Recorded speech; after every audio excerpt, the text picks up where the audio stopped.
Nous vous le disions d'ailleurs en ouverture, nous parlons de la présidentielle 2025 au Cameroun. Si nous devons regarder le calendrier électoral, une élection présidentielle aura lieu au Cameroun en octobre de l'année prochaine. Un an et demi de cette élection présidentielle, l'opposition est-elle prête? La question de ce matin est celle de savoir si un opposant en l'état actuel des choses peut véritablement remplacer le président Biya à la tête de l'État. Je commence par le maire Nyek Nyek. Vous qui êtes de l'UPC, oui. L'opposition pour l'heure est-elle prête pour 2025? Parfois ici, le problème c'est qu'il faut définir les concepts. Si vous pensez que les partis qui ne sont pas sont des partis d'opposition, vous trompez. Ah bon? C'est ça le problème. Si vous pensez que le RDPC n'est que le parti au pouvoir, vous vous trompez également. Ben, je suis d'accord avec toi. Il faut être très sérieux. Et la réponse cache, c'est que l'opposition peut effectivement remplacer Paul Biya. L'opposition va remplacer Paul Biya. C'est ça le problème. Mais la géographie politique de l'opposition est à revoir. Si vous croyez que les dissidents du système sont des opposants, vous vous trompez. Non. Et c'est ça le danger. Le plus grand nombre de partis politiques fait des dissidents du système et des protégés du système. C'est ça le danger. En ce moment-là, il faut donc faire attention au système lui-même. Et je vous renvoie au coup d'État sur la rue 84 pour comprendre. Parfois ici, je vous pose une question à vous, ne me répondez pas. Si vous dirigez une structure vous-même, quel intérêt avez-vous à faire le coup d'État contre vous-même? Ne me répondez pas. Vous ne pouvez pas vous suicider. C'est d'autres personnes qui peuvent vous suicider. Et c'est pour ça que le remplacement de Paul Biya est très très compliqué. Parce que ce n'est pas un simple homme qu'on remplace. Les anciens fumeurs du système, des dissidents, veulent remplacer l'homme pour faire pire que lui en prenant justement sa place. C'est tout. Ce n'est pas des opposants. Et ils se recrutent partout. Malheureusement, ils sont à l'intérieur du système comme à l'extérieur du système. Parfois ici, sur le plan politique pur, lorsque vous êtes né, vous avez grandi. Si vous trouvez qu'il y a un parti qui est proche de votre idéologie, vous créez un parti. Lorsqu'il y a 300 partis, le 301e parti est censé être contre tous les 300. N'imaginez pas qu'on va multiplier les partis pour dire qu'on va se rassembler après, non. Les partis sont censés être différents les uns des autres. Maintenant, les partis vont se retrouver en fonction de leurs intérêts, qui quelquefois ne sont pas les intérêts des populations que tout le monde raconte défendre. C'est la difficulté. Donc aujourd'hui, lorsque vous regardez ce pouvoir, il y a plus de bagarres, des oppositions internes au système que de véritables opposants. C'est ça le danger. Et dans ces conditions, la situation de Paul Biya est devenue très compliquée. Vous pensez que la vraie opposition se trouverait au sein du RDPC? Peut-être c'est pas, il ne faut pas le dire comme ça. C'est brutal? Non. Les vrais opposants au système se trouvent de tous les côtés.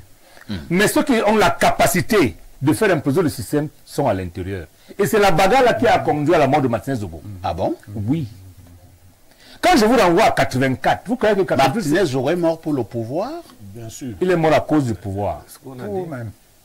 C'est ça le problème. Faites très attention. Martinez Zogo était un opposant ou bien... Ça n'a rien à voir. C'était un homme Martinez Zogo était un gars du système.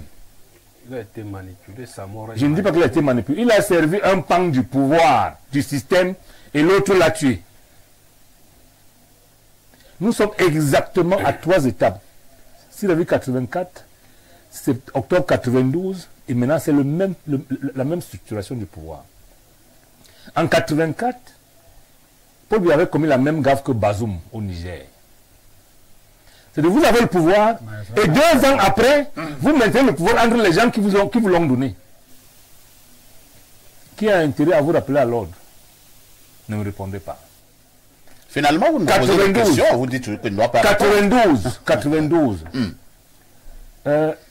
qui finance l'opposition de 92, c'est le pouvoir. Qui donne le renseignement politique, le renseignement financier, et le renseignement stratégique. Paul Biya, officiellement, est menacé de perdre. Mais il perd même officiellement aux élections. Il se réveille et dit plus jamais ça. Il verrouille donc tout. Là, ce n'est pas un individu. Hein. Mais c'est même l'individu. Il verrouille tout. Maintenant, qui va le remplacer? Je vais vous faire une anecdote. Hein. On me Et vous dit chuterez par là. qu'en 92, non, c'est Blaireau qui aime lire les mémoires, moi aussi. Je lis particulièrement celle de François Sengako. Mais j'aimerais lire les mémoires de l'ancien président de la Cour suprême, Dipanda Moule. J'aimerais bien lire ces mémoires. Parce qu'il m'a été raconté qu'en 92, lorsque tout le monde est embarrassé par les résultats, je rappelle que la commission centrale de supervision des votes a ces résultats. Pour être correct, qui ne semble pas être trop clair. Dipanamoul serait appelé au palais, et lorsqu'il reviendra, il dira à ces gens, écoutez, faites le travail. Dans faites le travail, code qu'on met. Puis est-il qu'à la fin, on va proclamer les résultats. Aujourd'hui, là, 2011, revient. Où le sphinx qu'on appelle Paul Biya fait croire tout à tout le monde. La théorie des cercles concentriques en politique. Vous êtes peut-être trop proche de l'homme, mais loin d'un cercle de décision. Tout le monde pense qu'il est proche du pouvoir. Et c'est pour ça que les gens se battent. Ils se disent, Maître Nougal a dit, Paul Biya a dit en 2004 que rendez-vous dans une vingtaine d'années. Mais si vous regardez l'homme Paul Biya, de l'année passée à aujourd'hui, il ressemble à une voiture qui a un moteur neuf. Et la coque a vieilli. Il faut faire très attention. Paul Biya, remplacé par... Paul Biya, pas l'individu, hein. Il va être remplacé par un autre Biya, qui peut être soit lui-même, soit quelqu'un du système. Mais pour le moment, pour être juste, l'opposition qui s'oppose au système et pas à un individu a été démobilisée depuis la mort de Wandi Ernest. On a créé la peur. On la démobilise chaque jour. Elle-même n'arrive pas à fédérer. C'est un travail préalable à faire.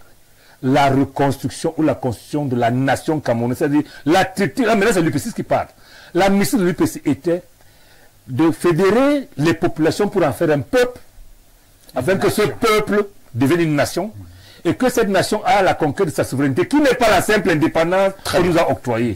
Voilà le vrai débat qu'il faut mener avant d'aller à la conquête des pouvoirs pour le pouvoir. Merci, monsieur le maire. Maître Nyuga, y a-t-il pour l'instant un leader au Cameroun, ou des leaders au Cameroun, pour l'instant, qui se démarquent pour ce qui est de l'échéance électorale à venir? Cette question, je ne l'aime pas. Excusez-moi. Parce qu'elle est en réalité la personnalisation. Comme vous n'aimez pas dans cette question, je pars donc à Paris d'abord. Je pars d'abord à Paris, où s'impatiente le professeur Charlemagne Messanga Yamding. Professeur Messanga Yamding, bonjour. Oui, mais moi je prends la pêche que vous m'offrez immédiatement comme lui réfléchit. Moi je suis prêt à Paris. C'est la preuve de ce que vous nous suivez, effectivement. 5 sur 5. Oui. Professeur Messanga Yamding, un opposant peut-il remplacer Paul Biya? Pardon? Un opposant peut-il remplacer Paul Biya en 2025 au Cameroun? Bon, alors, parfois ici, permettez-moi d'arborer ma toge de politologue et d'universitaire. Pour répondre à cette question, parce que vous pouvez répondre à cette question en tant qu'homme politique, j'en suis un, mais vous pouvez répondre à cette question en tant qu'universitaire. C'est un peu plus neutre. Et je crois qu'aujourd'hui, les Camerounais veulent voir techniquement comment un opposant peut arriver au pouvoir. Alors pour répondre à cette question, je vais vous dire deux choses. Aujourd'hui, on analyse la vie politique moderne en termes de technopole politique. Alors qu'il y a quelques années, la vie politique s'analysait en termes d'idéologie politique. Alors, il faut faire la différence Et ça, c'est bien ce que nous faisons actuellement ici à Paris 1 et à Sciences Po Paris pendant ce séjour. On s'est rendu compte dans le monde que ceux qui accèdent au pouvoir de plus en plus obéissent à la logique des technopoles politiques. Ça veut dire quoi? Le technopole, c'est un homme qui est crédible et qui tire les autres et qui attire les autres vers lui. Je peux vous prendre l'exemple de Donald Trump. Je peux vous prendre l'exemple en France de Macron. Je peux vous prendre l'exemple au Cameroun de Cabral Libi. Je peux vous prendre l'exemple au Cameroun de Maurice Kamto. Et je peux même vous prendre l'exemple au Cameroun de Paul Biya. Ce sont des technopoles politiques où la crédibilité ne repose plus sur le fait qu'on embrasse un parti politique et une idéologie, mais la crédibilité et l'accession au pouvoir est incarnée par un homme en qui vous croyez et qui prend le pouvoir et autour de lui, vous construisez et vous mettez en place un projet. Alors, si je reste sur cette dimension, où en réalité, les partis politiques sont des instruments de légitimation de l'homme qui porte un projet. Et notre constitution camerounaise, que je voudrais quand même convoquer dans son article, le confirme, parce qu'elle dit ceci, je cite, « Les partis politiques concourent à l'expression du suffrage. » Ça veut dire que le technopole politique, qui est un homme, quel que soit le parti politique où il va aller, parce que cette personne est crédible, elle peut accéder au pouvoir. Bon, alors au Cameroun, il faut dire à tous les panélistes, j'aimerais quand même avoir leur point de vue là-dessus, que ce ne sont pas les partis politiques, aussi bien dans l'opposition ou au sein du pouvoir.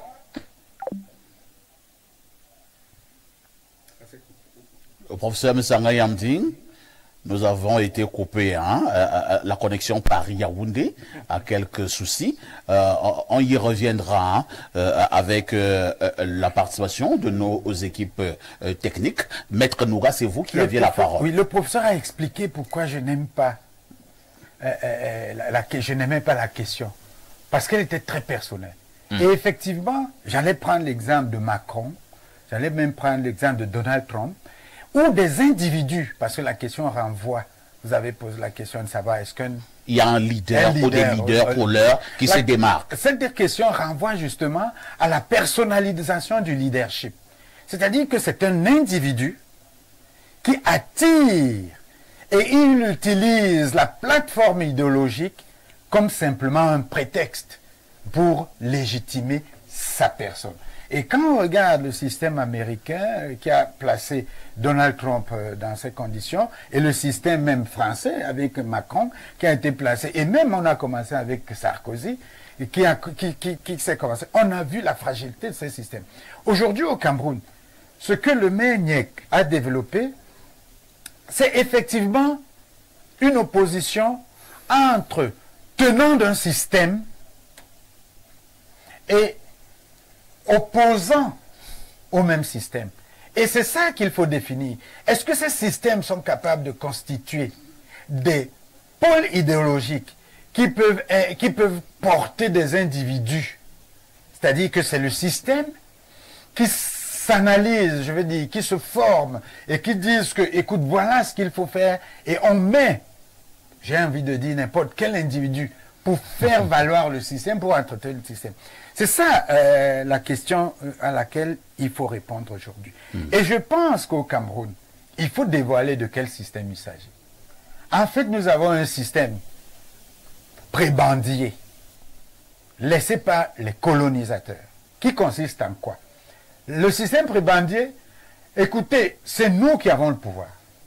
Nous allons tuer les Oumniobins qui dérangent, d'accord? On va vous le donner, mais attention, vous allez le gérer, vous serez les patrons, vous aurez tout ce que vous voulez, vous aurez l'argent, vous aurez les biens, vous aurez même l'argent, personne ne va parler à votre place, seulement l'économie, vous nous laissez gérer, d'accord? Oui, nous sommes d'accord, et on vous installe au pouvoir. C'est le pouvoir que nous avons aujourd'hui, qu'on appelle le pouvoir prébandier.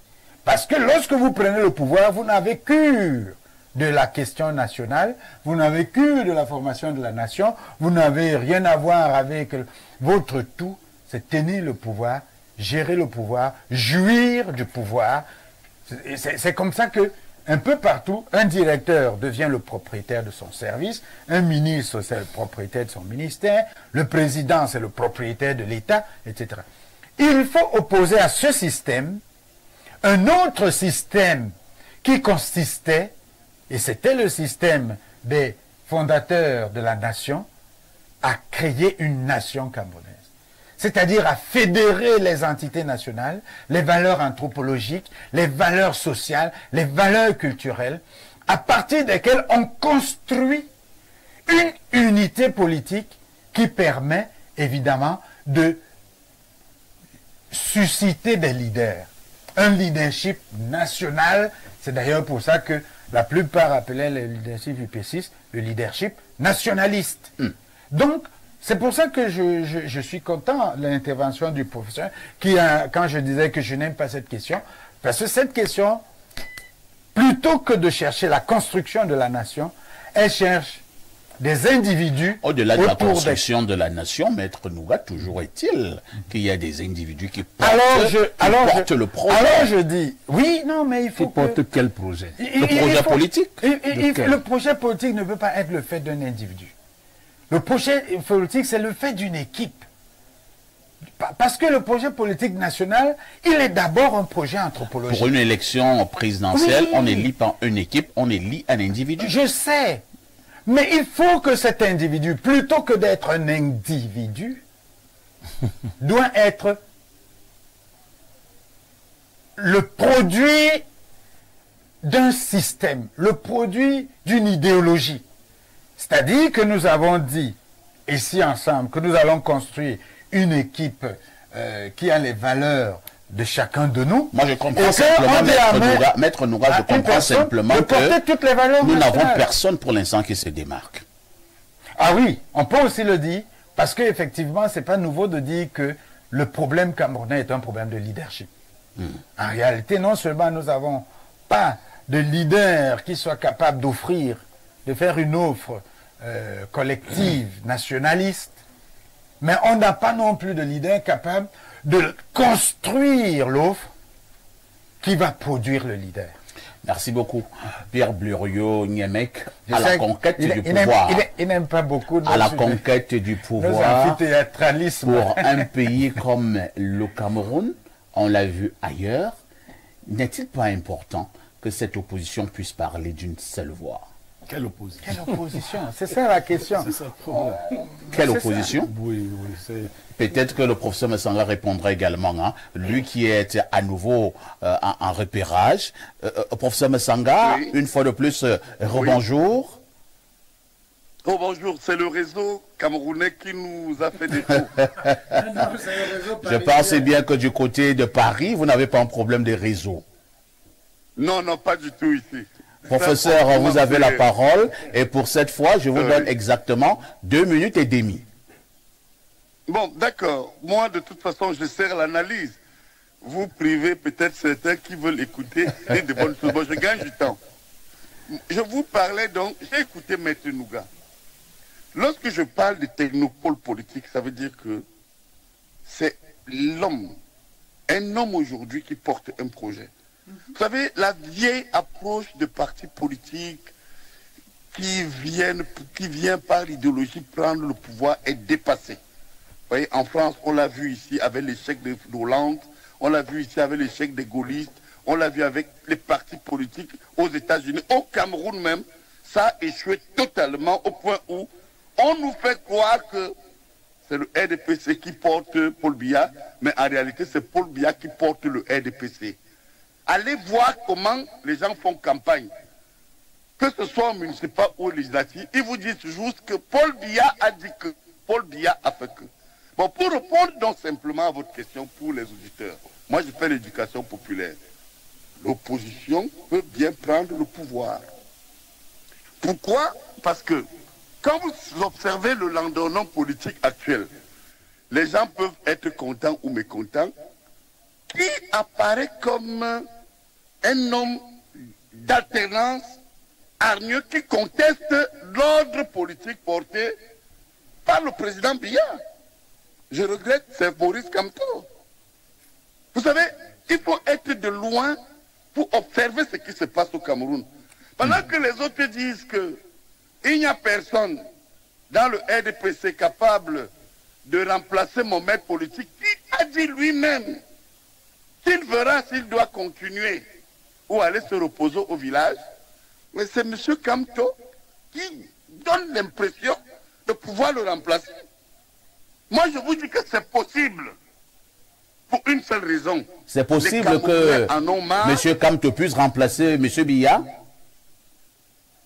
Au stade actuel, où les Camerounais sont tétanisés, où les Camerounais sont énervés, où les Camerounais, je vous assure, sont prêts à voter pour Kamto si on continue à leur dire qu'il n'y a personne. Écoutez, nous sommes quand même... Je vous dis, modestement... Professeur, vous êtes devenu le directeur de campagne du procès Kamto apparemment. Écoutez, vous savez, je n'aime pas Kamto personnellement. Et pourquoi? Tenez compte de ce que c'est l'un des politologues les plus vicieux du monde. Parce que moi, je n'analyse pas seulement les choses au Cameroun. Qui vous dit que lorsque vous voyez l'élection présidentielle va se faire en octobre 2025. Nous sommes en janvier. Qui est positionné et qui tente de mobiliser à l'effet de dire que je suis prêt dans un environnement où le président vous dit je peux partir me reposer au village. Mais c'est comme ça. Mais est-ce que cela signifie que autour, en dehors de M. Kamto, il n'y a pas au sein du pouvoir des gens capables de succéder et d'avoir une crédibilité? Moi, je vous dis oui. Oui, j'en connais. Mais ces gens sont tétanisés par l'instrument idéologique qu'on appelle le RDPC, qui est mis en place pour broyer tous ceux qui vont tenter, dans l'appareil politique du parti au pouvoir, de lever la tête. Mais du coup, vous avez des gens qui sont neutralisés. Je ne voudrais pas les citer pour ne pas donner, pour ne pas les sacrifier davantage. Dans le RDPC, moi, je vois au moins 2 personnes qui peuvent valablement être des chefs d'État. Parce que je vous dis qu'avec la notion de technopole... Qui sont-elles, ces personnes, professeur Msanga? Oh, permettez-moi de ne pas les sacrifier. Mais nous avons pourquoi, quand même pourquoi les 2 sacrifier? membres du gouvernement avec une expérience avérée, connue par leurs actions, qui peuvent être des présidents au Cameroun. Mais qu'est-ce qui se passe aujourd'hui quand je vous parle de technopole? Mais regardez, aujourd'hui, le futur président du Cameroun ne sera pas un bonhomme qui viendra et qui va être porté forcément par le RDPC, l'UPC. Ce sera d'abord un homme crédible. Mais avec tout ce qu'on a comme fossoyeurs, comme bandits, regardez comment certains utilisent les positions de pouvoir et de décision pour écraser les autres dans la société. Qu'est-ce qu'on recherche? On recherche des hommes crédibles, des hommes apaisés, des hommes ayant eu à faire leurs preuves, même dans l'opposition. Vous allez chuter, professeur.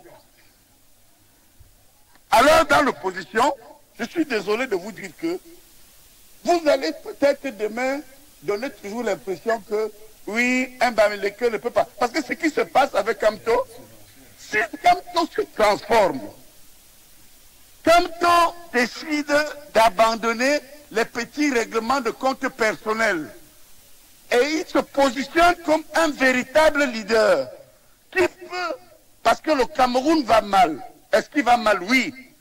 Mais écoutez, moi qui n'aime pas Kamto et les autres, on va dire, vaut mieux faire avec lui en 2025 que de faire avec ces gens qui veulent nous tuer et qui détruisent le lendemain politique. Alors faites très attention, l'opposition peut, à travers un individu crédible qui démontre que qui démontre qu'elle peut rassembler. Or, le problème du Cameroun, c'est ça. Est-ce que cet individu... Mais écoutez, je vais chuter là-dessus. Je vais illustrer, et je chute là-dessus. Regardez un monsieur comme Cabral Libi. Quand il est allé pour vous montrer la force des individus à Univers, il est sorti troisième. Quand il a quitté Univers pour aller au PCRN, il a positionné les députés. Prenez une personnalité comme Bedjigi à mon atelier. Bedjigi est parti sans un seul militant sur le terrain du PAL. Mais il est adjoint au maire. Je vous prends un autre cas que j'ai vécu à Yabassi. Lorsque certains compatriotes ont pris Maboula et le parti politique d'Olivier Billet, Olivier n'avait jamais mis les pieds. Ça veut dire que quand les gens sont dans le ras-le-bol, ils cherchent un homme, ce que j'appelle le nouveau technopole politique. On l'a vu en France avec Macron, on le voit aux États-Unis avec Donald Trump, à qui les républicains viennent de tout céder. Je vous dis bien que, au stade actuel des choses, si nous continuons à croire que c'est le RDPC qui peut conduire un homme au pouvoir, je vous dis que c'est faux. Souvenez-vous que quand Aïdjo est parti, on a mis l'UNC dans le calendrier grec. La seule personnalité de Paul Biya a remobilisé et il est devenu président de la République. À ce titre, merci. Si un opposant individuellement se distingue, c'est le cas de Maurice Kamto, c'est M. Sanga Nyamding qui vous parle. Il peut accéder au pouvoir parce qu'en réalité, les gens en ont marre de tous ces gens qui manipulent à gauche et à droite les uns et les autres. Maintenant, il faut qu'ils se transcendent. Mais dans le RDPC, est-ce qu'il y a des gens? Je connais deux personnalités qui peuvent le faire. Mais est-ce qu'elles auront le courage de dire que je suis membre du gouvernement, j'en ai marre, je me présente? Elles ne vont pas le faire parce qu'elles auront toujours peur d'être en prison ou de donner l'impression qu'elles ont trahi le maître politique qu'est Paul Biya. Merci. Merci, professeur Msanga Nyamding, pour cette autre intervention à partir de Paris. Bon séjour parisien, professeur. Oui, je vous remercie. Et c'est pour vous dire, pour terminer, que Maître Nouga, qui est sur le plateau, ne croyez pas qu'il est parti de l'UPC parce qu'il n'est pas un nationaliste. Il est parti de l'UPC parce qu'il a compris que lui, Nouga, en politique nationaliste, peut aider à la construction du Cameroun sans passer par l'UPC qui va lui faire obstruction. Parce qu'en réalité, les partis politiques sont devenus des instruments de neutralisation et d'obstruction des gens qui veulent avancer. On le voit bien au RDPC, tout le monde y va parce qu'en fait les gens veulent se positionner, mais qu'ils sachent que avec la notion de technopole politique, l'alternance va se faire au Cameroun avec des hommes et non avec les partis politiques. Merci, professeur Msanga Nyamding, une fois de plus, vraiment, pour votre expertise. Vous nous direz bonjour à tous les Camerounais du côté de Paris qui nous écoutent 5 sur 5. On revient sur le plateau. C'est Pierre Blériot qui avait la parole. Vous la reprenez et vous chuterez également. Parfois, ici, depuis que je suis né, j'ai difficilement suivi une roubladie semblable à celle du professeur Msanga Nyamding. Il pense que Kamto peut remplacer Paul Biya. Il ne pense pas. Il a voulu, si vous l'avez suivi très techniquement, il a voulu se faire les amitiés de tout le monde à la fois. Ah bon? Et il vous raconte qu'il y a deux personnalités dont il n'en existe pas. Au RDPC, il n'y a pas ces personnalités, mais c'est pour que n'importe quel des ministres qui pourrait lui dire demain que Msanga, donc moi je ne peux pas dire, mais les deux personnalités dont je parlais, tu es l'une d'entre elles. Vous voyez donc, Msanga, tu ne peux pas nous tromper comme ça. Alex, il faut arrêter ça. Alors non, moi, Msanga ne peut pas me rouler dans la boue. Donne les coups pour ses propres problèmes. Voilà. Donc moi, Niemek, Msanga ne peut pas me rouler dans la boue. Il se dit, je joue dans tous les couloirs. Je suis actuellement à Paris, il y a la basse là-bas et tout. Il faut que je sois l'ami de Kamto. Et puis les gars, ils peuvent même bien me traiter, puisqu'ils vont suivre que j'ai dit que Kamto peut. Dès que je rentre, je dis que non, Kamto ne peut pas. Pierre Blériot, Msanga est libre de sa pensée. Non, il n'a pas il fait une lecture à son âme. Il n'a pas produit de pensée. Il a fait de la roubladise et vous lui avez tendu un piège. Ces ministres qui pourraient être candidats et qui aurait l'assentiment des Camerounais, c'est qui? Il a dit qu'il ne veut pas les sacrifier. Je vous ai donc Sinon, dit il aurait donné les je vous ai donc dit que la technique consiste à garder ce qui n'existe pas pour que ses amis du RDPC qui l'appelleraient, si le ministre de la Communication, qui est l'un de ses amis, l'appelle, qu'ils lui disent que non, parmi les deux là, c'est toi. Si. Donc, comme chacun va l'appeler individuellement, il va dire à chacun que c'est toi. Maurice Kamto ne peut pas gagner, ne peut plus. Il le pouvait avant. Il peut, dans les conditions actuelles, il ne peut pas gagner une élection présidentielle au Cameroun. Et pourquoi? Pour deux bonnes raisons. La première, c'est que le MRC ne peut pas l'investir et qu'un autre parti n'est pas prêt à sacrifier son leader pour investir Maurice Kamto. Ça, c'est la première raison. Et donc, il ne sera pas candidat. Donc, parce qu'il ne sera pas candidat. La deuxième, c'est que lui-même a effrité, de par ses postures, L'ancienne sympathie. la sympathie qu'il avait. Donc, il a été réduit à peau de chagrin. Ça, c'est pour Maurice Kamto. Actuellement, il n'y a pas parmi ceux qu'on appelle opposants de l'opposition actuelle, quelqu'un qui va remplacer le RDPC. Le RDPC, au mieux, va tenter de se faire remplacer par lui-même. Et cela risque de nous conduire droit au mur. Parce que l'idée du RDPC, si le président Paul Biya est candidat à nouveau, c'est que le président Paul Biya va gagner l'élection. Comme ils ont l'habitude de faire gagner l'élection. Si le président Paul Biya n'est pas capable de se représenter, la chose va être plus corsée. Et si elle est corsée, le RDPC va tenter de nous imposer quelqu'un. Il n'y a pas une figure emblématique dans tout le RDPC. Le RDPC est un mauvais parti que nous n'aimons pas. Et donc nous ne pouvons pas voter les gens du RDPC. Tu ne peux pas dire que nous n'aimons pas. Ici, si nous votons... C'est mieux de dire que je n'aime pas. Que je n'aime pas. Voilà. Sauf qu'en privé, je vous connais tous ici. Personne ici n'aime le RDPC. Donc, vous êtes en train de dire des choses là, très compliquées. Moi, je ne fais pas comme de Sanga. Donc, c'est un parti qui va tenter de nous imposer quelqu'un et qui va subir le soulèvement populaire. Donc, actuellement, c'est au président Paul Biya de nous orienter vers une sortie honorable. Vous voyez, s'il va sortir, qu'il permette aux Camerounais de se choisir un Camerounais qui peut même ne pas être connu pour l'instant. Merci Pierre Bluriot-Nyamek.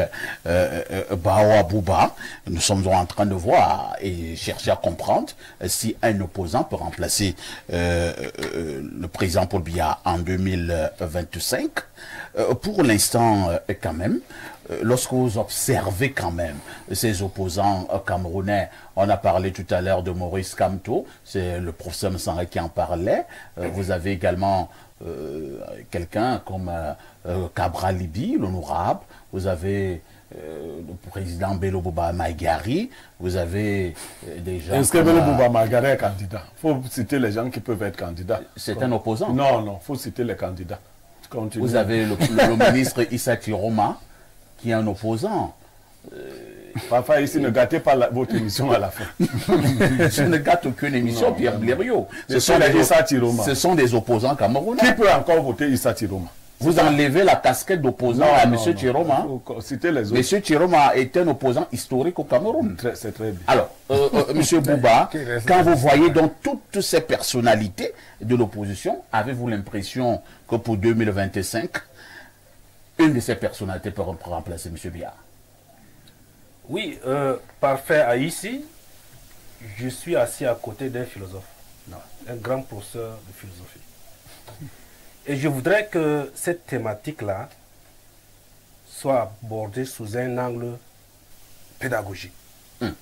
Si c'était un devoir de philosophie en terminale A4, à savoir un opposant peut-il remplacer le président Biya, je dirais que en réalité, la question est simple. Est-ce qu'un parti politique de l'opposition d'alternance peut-il battre le RDPC en 2025? Mais vous avez dit juste un opposant ou un parti politique d'opposition.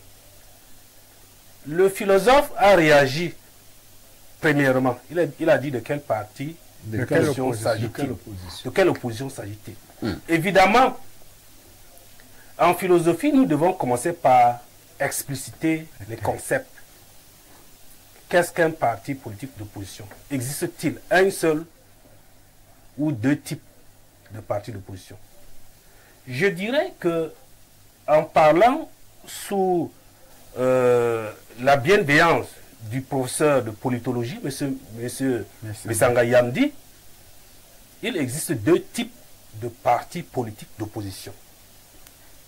Il y a le parti politique subjectif, ça c'est un cours d'idéologie en gouvernance, et les partis politiques objectifs. Le parti politique subjectif là, c'est celui qui n'a pas ce qu'on appelle une académie de formation de ses leaders, par rapport à l'idéologie qu'ils portent. Ils recrutent sur le tas. Ces leaders sont recrutés parce qu'ils ont des qualités dans le populisme, ou bien ils ont de l'argent pour financer le parti. Et ces genres de partis politiques-là ne maîtrisent même pas les équations mathématiques, économiques de création d'emplois massifs. Si vous leur posez la question, comment crée-t-on même l'emploi massif au peuple camerounais? Comment augmente-t-on même le salaire de ces gens-là qui ont des salaires de catéchistes? Ils ne peuvent pas vous répondre. Du coup, quand ils prendront le pouvoir, il n'y aura aucun impact dans le panier de la ménagère. Ces partis politiques, les Camerounais l'ont appelé Biamousgo. En réalité, c'est des partis politiques du remplacement. Ils veulent que ceux qui sont au pouvoir actuel, qui ont les avoirs, la gloire, le pouvoir, à travers la passation des marchés publics, soient remplacés par eux et leurs familles. Pour qui j'ai la même chose. Et vous aurez une caractéristique de ces partis politiques. Ils disent qu'ils veulent l'alternance. Et ils sont sûrs, comme ils n'ont pas une académie de formation politique, ils sont sûrs que l'alternance est bonne pour les Africains. Et l'expérience des uns ne les renseigne jamais. Il y a eu cette alternance au Nigeria. Le vieux Tinubu est arrivé. Quel est l'impact dans le panier de la ménagère du Nigeria? Il y en a eu au Libéria. Quel est l'impact dans le panier de la ménagère libérienne? Rien. Ces partis politiques, je vous ai dit, veulent le mot, non que le mot alternance dans leur bouche. Or, dans le paradigme actuel, l'alternance est mauvaise parce que c'est le remplacement. Vous allez chuter. Et ce type de parti politique-là, doivent-ils prendre le pouvoir en 2025? Nous dirons non. Nous, les souverainistes, nous allons nous battre corps et âme pour que un opposant d'alternance ne puisse pas prendre le pouvoir en 2025. Parce qu'il est porté par un parti politique subjectif.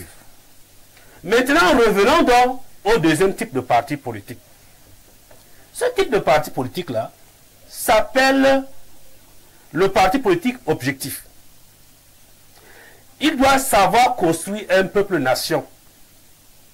Il doit savoir en son sein des stratégies de mobilisation des masses populaires devant se mettre au travail, produire la richesse jusqu'à équilibrer sa balance commerciale.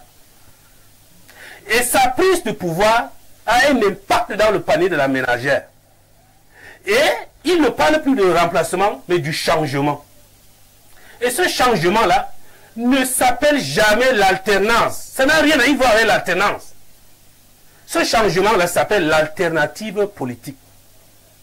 Donc vous ne venez pas changer un parti politique au pouvoir, Ou un homme. mais vous venez changer le système de gouvernance, Très bien. l'idéologie de gouvernance, la manière dont vous voulez mobiliser les peuples vision et les de mettre l'État. au travail là. Vous dites que cette manière de mobilisation des masses populaires est mauvaise. Je viens donc pour l'alternative. Et là, cela ne doit pas s'ignorer. Ce n'est pas parce que vous allez prendre le pouvoir qu'on doit savoir. Étant même maire d'une localité, vous savez déjà mobiliser les populations de cette commune-là en les mettant au travail et en relevant leur niveau de vie. C'est compris. Et donc, nous allons nous battre. Chutons, M. Bouba. Nous allons nous battre pour que ces partis politiques de changement puissent prendre le pouvoir en 2025. Nous allons nous battre. On ne peut pas accepter que le RDPC continue en 2025. Mais pour y arriver, le premier adversaire à dégager sur la piste, c'est les partis politiques d'alternance. Parce qu'ils nous Ce sont des partis politiques de distraction. Une fois que vous les aurez Vous avez évacués, quel nom de partis politiques d'alternance au Cameroun? tous, MRC, Ah bon? PCRN, Ah bon? UNDP, SDF, tous, seul l'UPC version socialiste. Donc quand on aura donc vidé ces partis politiques Vous avez du de boulot, l'échiquier hein. politique, nous en aurons, nous savons, beaucoup de boulot. bien entendu. Mais vous n'êtes pas d'accord avec Messanga? Je Parce que Messanga vous a dit que c'est Kantou. Non, laissez la diversion. Vous allez donc savoir que lorsque vous allez donc balayer ces partis politiques d'alternance, il va rester que le RDPC. On va l'isoler. Lorsque vous avez isolé le RDPC, sachez ceci. Les 98% des partisans qui votent le RDPC veulent le changement. Seul 1% des dirigeants de RDPC veulent la continuité. Avec ces gens, vous avez à la tête de ce pays quelqu'un qui a pris service en 1963 à la présidence, le président Biya. Il a passé toute sa vie à refuser à brader les terres du Cameroun, le sous-sol du Cameroun. Il a refusé de reconduire les accords de défense, les accords de France CFA, parce qu'il se soucie de la souveraineté. Et donc, il sera lui-même prêt à remettre le pouvoir à ce parti politique objectif et non à ces gens de RDPC qui sont infiltrés par les forces exogènes. Nous allons lire quelques préoccupations, une fois de plus, des téléspectateurs. Bonjour, parfait, ici, belle émission. Est-ce possible que je puisse intervenir au moins pour 3 minutes simplement? Je suis un citoyen lambda. Non, nous ne prenons pas des citoyens lambda au bout du fil ici. Si nous vous prenons par téléphone, vous devez être un citoyen bien connu, un citoyen connu. Donc, si vous êtes un citoyen lambda, ce sera compliqué qu'on vous prenne par téléphone. Autre message ce matin. Bonjour, Perfecto. L'analyse du professeur Messanga Nyamzing est certes osée, mais il se trompe en pensant que le ras-le-bol peut nous conduire vers Kamto. Kamto s'est déjà fourvoyé en installant la meute et en dénigrant systématiquement les autres tribus, principalement celles du centre, du sud, du littoral et surtout du nord, qu'il traita jadis de moutons. Ce n'est pas lui. Attendons seulement. C'est Azombo depuis Douala qui envoie le message.